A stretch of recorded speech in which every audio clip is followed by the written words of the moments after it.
This is 1025 to the TV. If you're on 1025 TV, welcome to the channel. Please like and subscribe.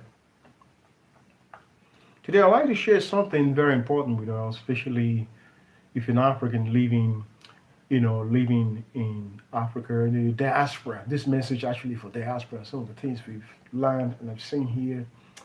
I've been here, me as a New Yorker, I've been here for a couple of months now, like almost like 2 years off and on. And we've seen a lot of things on the ground and a lot of experiences. In case, especially if you're relocating, you're planning to come live in Africa. Some of the things I want to share with you today is something very important.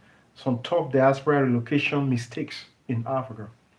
A lot of people want to come. They want to come to Africa. If you look at what's happening in the West, if you look at what's happening in America at the moment, if you go to Europe, the same thing. There's a lot of challenges. The economy is not what it used to be. And if you look at Africa at the moment, there's a lot of opportunity in agriculture, in agro processing, and also real estate, resort development, and just name it, in tech. And most of the unicorns that you're seeing today that is coming out of Africa, especially in Nigeria, it's happening in India, in Kenya, in South Africa, and some other places in Africa. Most of these guys, men and women, most of them are diasporans who have actually moved back home. So if you're in the diaspora, you're thinking of moving back home, and you don't know how to go about it. Some of the information I'm going to share with you today is going to be very helpful to you in case you're planning to make that move. Because this is the right time to make that move. A lot of people are waiting to say, "Oh, I will come when things are okay, things are perfectly all right." No, this is the right time to actually make the move, because once everything is perfectly all right, when you come, it might be very challenging for you to actually settle here in the continent. And but this time around, I know most people are coming. You have to come in with a power now in your spirit, when you come back to do things back home. And oftentimes, the mistakes a lot of us make when you're in the diaspora, whether in America, whether in Europe, Asia countries, we entrust a lot of projects in the hands of our people, and majority of times they waste resources. This project never gets done the way it should be. So if you don't have the African plan, I encourage you to begin to work on it, because this is where the future is. Africa is where the future is where the opportunity is. Remember, this is the continent that feed the world. All the mineral resources come from Africa. And the good news about Africa right now is most people today, even government and private sector, is talking about processing of of raw material instead of exporting raw materials. People are saying no, we need to stop this in Africa, because when we export raw material, we actually import poverty back into Africa. So most these days, government, the private sector, individuals are saying no, we need to stop that and begin to really export the things that African produce. So instead of just giving the raw material for them to produce and send it back to Africa, here we should actually produce those raw materials here, process it here in Africa, then export the raw materials. Because when you export raw materials and then you import, what are you importing? You're importing poverty. You are exporting riches and importing poverty. So there's a lot of opportunity in Africa, in real estate, in agriculture, in agro processing, in resort, in tech, even schools, hospitals. Maybe going to build a private clinic or hospitals. There's a lot of opportunities in the continent. As an African living in diaspora, and you're planning, if you don't have the plans, or you're planning to come, you don't know how to do it, or you try to be here before you run project and you fail. Some of the things I'm going to share with you is going to help you. I'm going to share with us the top diaspora relocation mistakes in Africa. If you're new on the channel, please subscribe. Subscribe to the channel. The biggest mistake diasporans make when relocating to Africa is trusting friends or family with unsupervised funds for building or investment, romanticizing the local culture without understanding daily systematic realities, and assuming Western approach work without first learning local business and social network. You see, most people, diaspora, made these mistakes. You think, oh, you have family back home, you have relations or friends, you can just give them money and get things done. The way things happen in the West is not how it happen here in the continental Africa. It's different. But if you're in Nigeria, where I am right now, and it's similar everywhere, whether you're in Ghana, you're at Ivory Coast, in South Africa or whatever, some of these other countries, Zimbabwe or Zambia, it's the same thing everywhere. Whether you're in Senegal, majority of time the mistake we made, we always, we want to commit projects in the hands of family members. At the end of the day, we think things is just going to run the way it is in the West. It doesn't work like that. It does not work like that. And you also have to learn to build a local network here and understand how things work. So it's a major financial errors that a lot of people make here when it comes to set up business, and that's why a lot of people get frustrated and they leave and go back. Financial and investment error. Number one, sending blind remittance. That's the first number error, sending blind remittances. Giving relative money to buy land or build housing. Houses without physical verification often leads to loss to funds or fake properties. A lot of people make these mistakes oftentimes. You think, oh, people back home, you send money to people back home, and this remittance, you think they're building big your house for you, things like that, and or they're building the hotels you want to build. It's a very big mistake, and most times you come home, a lot of people regret. You realize the house is not built, and you lost the fund, and you become discouraged. Sometimes some of this money you borrow this money, right, for these businesses. So it's a very wrong error, you know, to you to send money home and you're thinking everything's going to be done run smoothly. Don't make that mistakes. When you're ready to build, you can actually come home, come with your money, and come back home and sit on that project by yourself. You'll be surprised how much you can actually do with the little money that you bring. Then sending money home for people to do some of these things for you. And you realize a lot of people have lost money sending money to friends, relatives to actually build for them, build houses for them, or even hospitals or things like that, even hotels, things like that. And you realize that you lose money. So one of the errors that financial and investment errors is sending blind remittances. That means giving relatives money to buy land or build houses without physical verifications often leads to lost funds or fake properties. People sometimes they will send you pictures of what is project that's going on at home, but yeah, nothing. They're not doing anything until you get home and realize that the money is lost. Money that you invested is lost. That the picture they were sending you was not even real. Another mistake is that ignoring local currency and inflation, failing to secure stable local income streams while relying strictly on foreign savings. What that means is that you want to relocate home, maybe you want to get do things in Africa, right? And you cannot fully rely on your money that you bring it from abroad. So you have to create a sort of revenue that when you are here, that revenue will sustain you instead of relying on the money you bring from abroad to sustain you. Because when you come, it might take about 1, 2, 3 years before you fully settle, right? But when you come to Africa, when you come to Nigeria, it's almost all the same thing everywhere. So apparently, you have to learn to create streams of income so that by the time you come home, you have something to rely on that's bringing you at least basic money to take care of yourself. Because oftentimes, if you look at the exchange rate, it change, and of course, inflation, can be a major issue because we come around and realize that you bring some foreign currency to the system, the inflation actually affects your money. The third mistake which you actually avoid is underestimating startup cost. Assuming capital requirement in local market are identical to Western economies.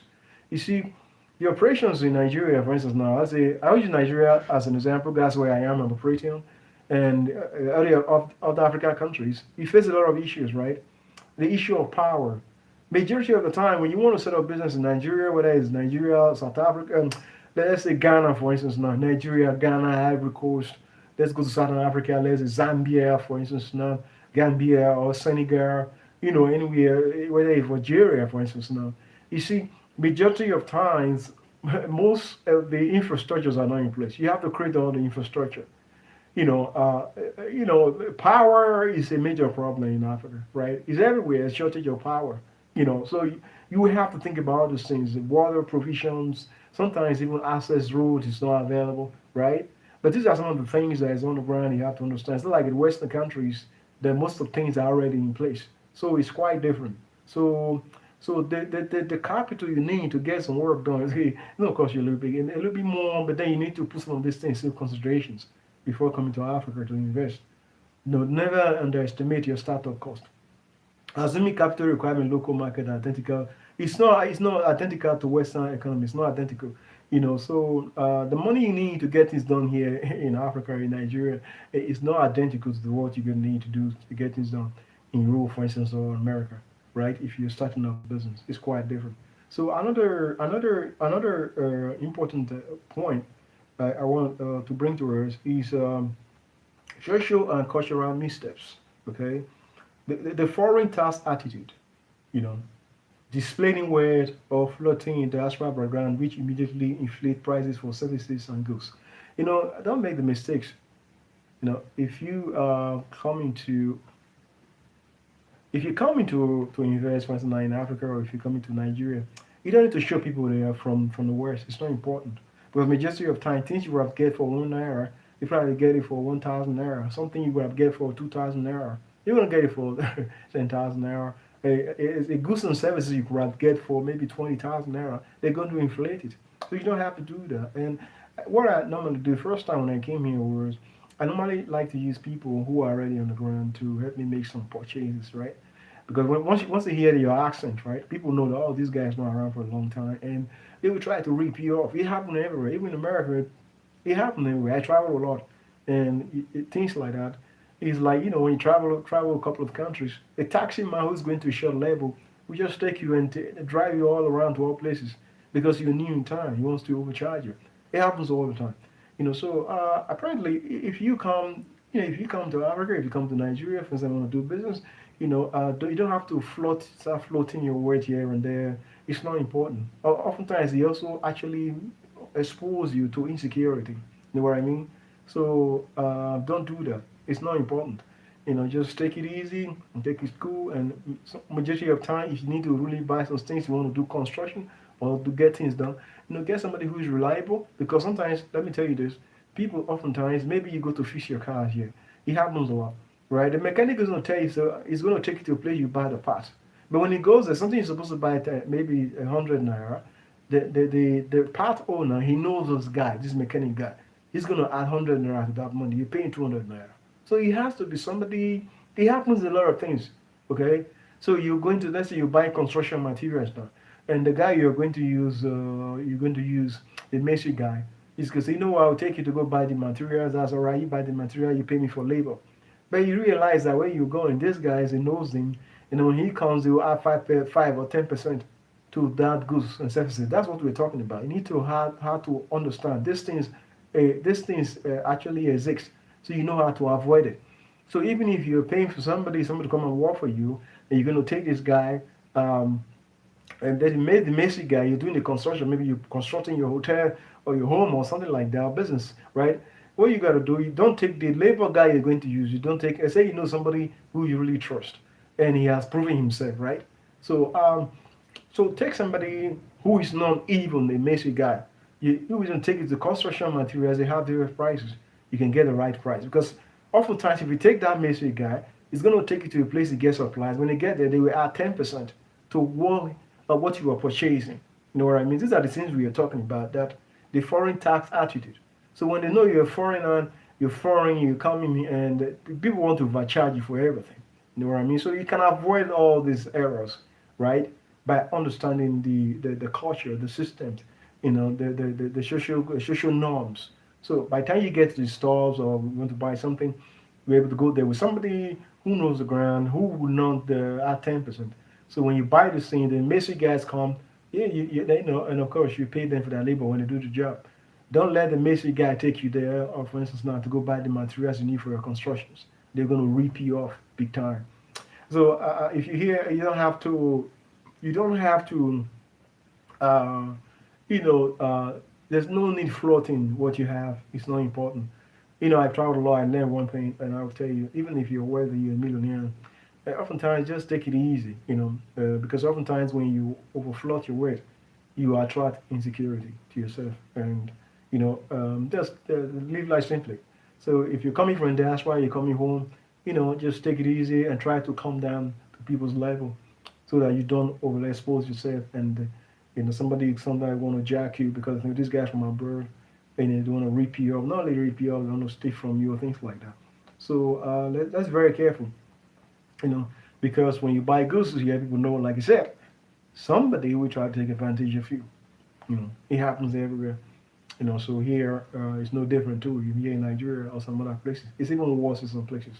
So what we're saying now, simply in a nutshell, if you're a diaspora, you're in Nigeria right now, I think it happened in other countries too in Africa, and you had to get some work done. You're here for construction or you're here to get to for a startup, all right?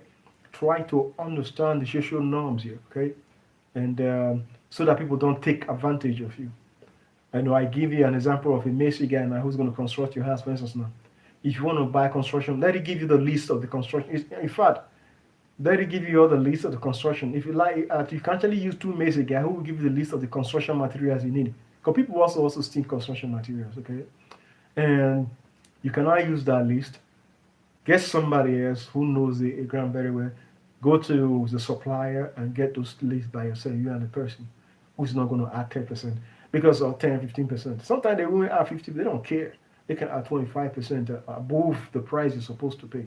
So if you're going to buy those construction materials, you know, in order not for the Macy guy to cheat you, all right, use somebody who's never been Macy who take it, then you buy things at the right price, even discounted price. Then you save a lot of money. Okay, that's what we are saying. It applies to every sector. I remember a friend that I know, he runs a poultry, all right, a poultry. It's even based in Nigeria, okay? He runs a poultry and has his workers who work for him. So he has some bags of, okay, in a day, the feed that is supposed to be administered to the chickens, things like that. So what they do is that instead of feeding maybe 5 bags, 3 bags, what they remove 2 bags, okay, and just give 3 bags to all the chicken. That means the chicken were underfed. They will take extra 2 bags and go sell it. So these are some of the things we are saying. So you can see the farm. If you run a chicken farm or a poultry farm, for instance, now, you have expectations, right?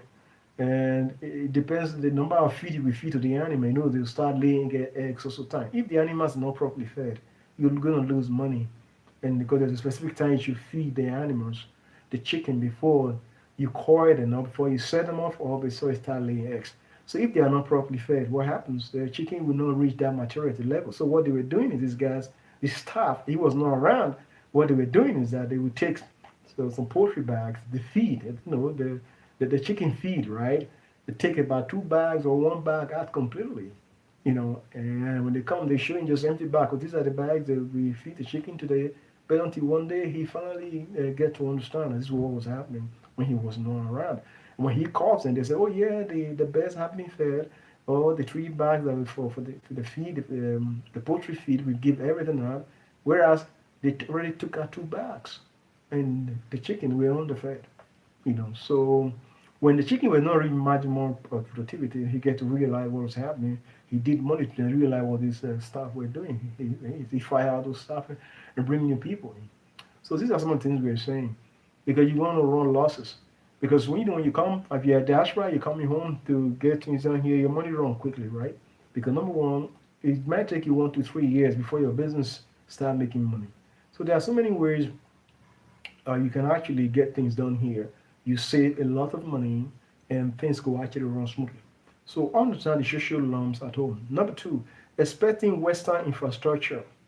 These are some mistakes people think. Becoming frustrated by unreliable power grid, traffic systems, or bureaucratic red tapes instead of adopting. When you come from the West, you have, it's different, right? The culture is different. When you come to Nigeria, you come to African countries, it's different, the way things are done. So you have to learn to adapt to the environment that you're operating, all right? At least you're going to see the challenges that you're facing. Power grid is a problem. Apparently right now, where I'm building my ranch, in this area, we arrived the area, there's power is a problem. So I never knew that until I have to come to. If I wasn't on the ground, right, and I give money to people, I wouldn't even know. People told me, "Oh, there's always power." It's not power. It's not even power at all. So I realized if I have to build what I'm building here to even succeed at all, I have to provide my own power. It has to be off grid. Imagine if you're in the West, you wouldn't think about that at all. But you have to adjust. You have to adapt to the system that you are, right? These are the challenges you face, right? But you can actually overcome it. And okay, there's no power, make a plan for that. And in the process, if the business is good, you're going to make your money back. Look at Dangote, for instance. We give him, these are a lot of industrialists here in Nigeria, for instance. Now, Dangote, when they start their business, they always build their power. They do it in Nigeria, and everywhere they operate in Africa right now, they have their own power grid. They don't depend on the national power grid in any country Dangote operating. You know what I mean? So they build their own power. So as such, so that if you have this, understand this, so that you learn to adopt, learn to plan your business. So when you not come here in Nigeria or in Africa, understand power, traffic issues, all those things. It's quite different. The system is different. So instead of getting discouraged and pack everything, no, you have to adapt your business to the local way of doing things here, and then you are going to definitely succeed. When you suddenly realize that these challenges are there, right? You are able to actually fashion your business based on the local system here. You have to adapt. That's what I mean. You have to really adapt to the system. Because the Western world is different, right? America is different. If you're in Europe, it's different. But here the operation, the way you do business here in Nigeria, for instance, or in Africa, is different. It's quite different. You're going to experience power problems, these bureaucratic issues, red tapes, and all those things.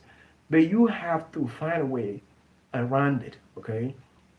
Just know that this exists, then you find your way around it. Then so that you don't get frustrated. You get frustrated and you give up plans. No, that's great, good plans. Africa, this is the right time to be in Nigeria. This is the right time to be in Africa. In the next 10 years, people who are investing, 10 years is too far. I'm just giving 10 years. In the next 10 years, Africa is actually in a way of fast track industrializations. Things are happening really, really fast. Things that are happening really, really fast. So wherever you are with work, it doesn't even matter whether you're European, you're tired of America. I'll tell you to try Africa. There's a lot of opportunities here in Africa, and of course, I don't know where you are. I'm operating from Nigeria, so there's a lot of opportunities in agriculture, in agro processing, in the resort, in hotels, just name it. In a lot of area, in industries, in manufacturing. It doesn't have to be a large scale. It could just be a small scale. And the technologies are available right now.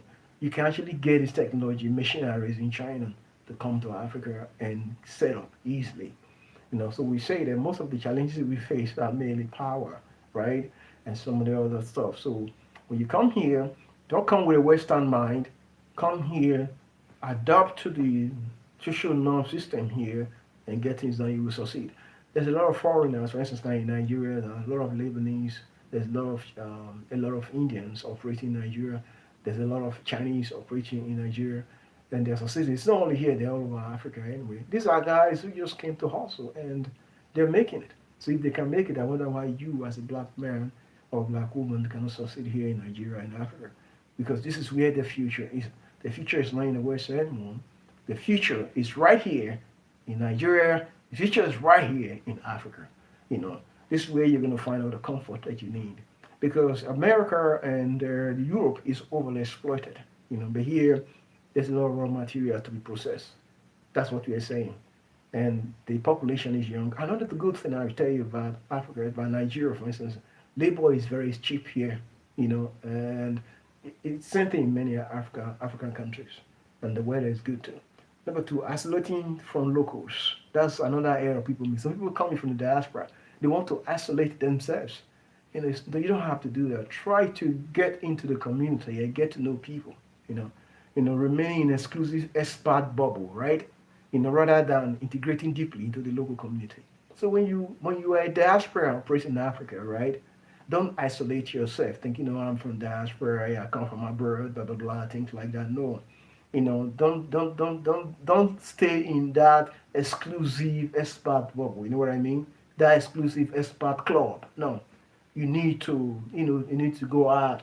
You need to meet the locals and actually integrate yourself into the community. Go around, get to see people, get to meet the locals on the ground, people who are really getting things done. You know what I mean? So that's what we are saying. So that you don't come here, you're somewhere in Victoria Island and you don't know what is happening. Happening in the Keja, for instance, or Agege, for instance, now. Or Dokbemu, for instance, now. That's if you live in Lagos, right? You're just right in that Highborough area, You need to come down to people's level and integrate yourself to the community. It's going to help you a lot to find your way around the continent. So if you're new here, subscribe to the channel. Today I was just talking about top diaspora mistakes that diaspora makes when they come to Africa, and you can watch the video all over again and subscribe and share. Apparently, I like to let you know, I'm a New Yorker living in Nigeria. Been here for a couple of 2 years off and on, and I'm building something really amazing here. But one day I'll show you guys what I'm building. So I'd like to encourage you, if you have the vision and you have a dream to come do something great back home in the continent, I will encourage you to make that move. Don't let nobody discourage you. Some of us would make that move. I've worked in corporate America for years. I've lived in a lot of countries, even as a diplomat. So what I will tell you is that a lot of good things are happening. You need to focus on your vision and come here and get things done for yourself, so that in the near future, you can actually look back and say, "Oh, whoa, thank God I make that move." All right, and because this is the time to actually make that move. A lot is happening in Africa. A lot of good things is happening in Nigeria. Forget about the social media headline that scared the hell out of you. Before I came here, I was be scared too, right? I always be scared, but since I've been here, I've seen things, be very safe. I never had any negative incident, and I've been able to travel around the country a lot. So I go to a lot of places you don't even expect. So I encourage you, don't be afraid, don't let nobody scare you. A lot is happening in the continent. Subscribe to the channel. Until next one, I'll see you again. This is 1025 TV. Subscribe, like, and share.